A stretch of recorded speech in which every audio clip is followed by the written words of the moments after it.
बाबा साहब अंबेडकर जी ने जाते जाते हम लोगों को ऐसी ताकत देकर गए हैं कि इस देश का बुद्धिस्ट, इस देश का मुस्लिम, इस देश का सिख, इस देश का जैन, ये सारे लोग माइनॉरिटी कमीशन के अंडर आते हैं और इस देश के माइनॉरिटी को बचाने के लिए पूरे वर्ल्ड में एक बहुत बड़ा प्लेटफॉर्म है। हम वहां पर जाकर निवेदन दे रहे हैं। देखो, उस समय मुझे डर था, जिस समय संविधान के पक्ष में कोई खड़ा नहीं हो रहा था, उस समय मुझे डर था। लेकिन आज मुझे आप लोगों को देखकर यह लग रहा है कि ये 5 साल 10 साल छोड़ो, आने वाले 1000 सालों तक बाबा साहब के संविधान को कोई हाथ नहीं लगा सकता।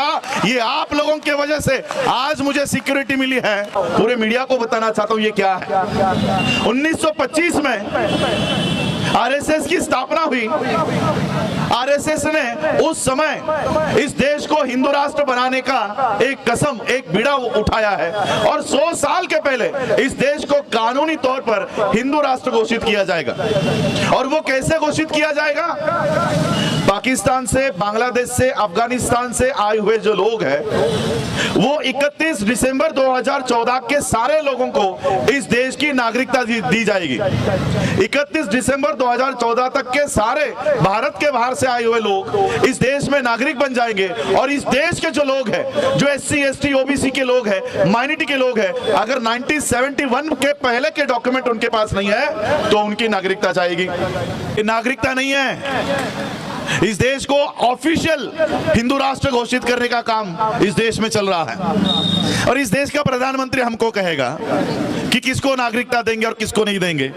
वोट लेते समय हमारा वोटिंग कार्ड चला, वोट लेते समय हमारा रेशन कार्ड चला, वोट लेते समय हमारा आधार कार्ड चला। अब नागरिकता देने की बात आई तो वोटर कार्ड नहीं चलेगा, आधार कार्ड नहीं चलेगा, पासपोर्ट नहीं चलेगा। ये कह रहे हो अगर हमारा वोट लेते समय हमारे ये कार्ड चल रहे थे और आज अगर ये इनवैलिड हो रहा है तो सबसे पहले इस सरकार को इनवैलिड घोषित करना होगा। अगर हमारे वोट नहीं चल रहे तो उस वोट के ऊपर बनी हुई ये सरकार भी नहीं चलनी चाहिए। ये प्रधानमंत्री हमको कहता है कि किसको नागरिकता देंगे और किसको नहीं देंगे। अरे तू क्या हमको नागरिक बनाने का दर्जा देगा? तू अगर हमको नागरिक नहीं मानता तो हम भी तेरे को प्रधानमंत्री मानने को तैयार नहीं है।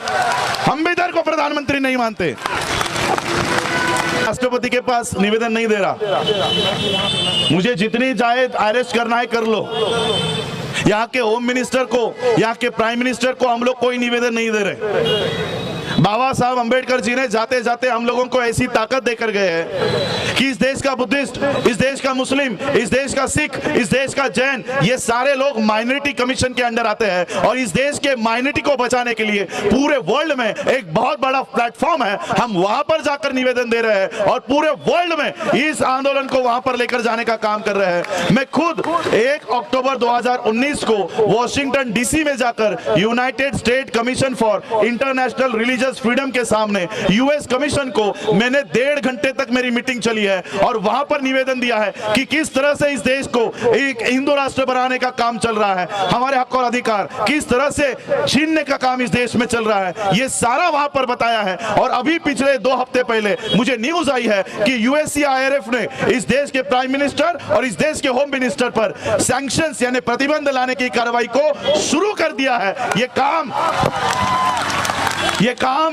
हम लोगों को इंटरनेशनल प्लेटफॉर्म से करना होगा क्योंकि इस देश का सारा सिस्टम RSS ने अपने हाथ में ले लिया। सुप्रीम कोर्ट, इस देश की पुलिस, इस देश का संसद, इस देश की न्यायपालिका, सुप्रीम कोर्ट के जज 6 महीने पहले सुप्रीम कोर्ट के कंपाउंड में आकर क्या कहते हैं पता है? प्रेस कॉन्फ्रेंस लेके सारे कैमरा के सामने justice Gogoi, justice Chelameswar, justice Joseph ये हम लोगों को कह रहे हैं कि भारत का जो लोकतंत्र है, डेमोक्रेसी है, वो खतरे में, इसको बचा लो। 6 महीने पहले हम वो टीवी पे देख रहे थे। मैं सोच रहा था कि सुप्रीम कोर्ट के टॉप मोस्ट जजेस हम लोगों को कह रहे हैं कि लोकतंत्र खतरे में। मैं बैठे बैठे सोच रहा था कि आप क्यों बैठे हो सुप्रीम कोर्ट के कुर्सी पर? ये आपका काम है लोकतंत्र को बचाना। आप हमको बता रहे हो कि लोकतंत्र बचा लो। सुप्रीम कोर्ट हमको कह रही है कि लोकतंत्र बचा लो। आपके दिल्ली में मैंने एक प्रोटेस्ट देखा, एडवोकेट्स का प्रोटेस्ट।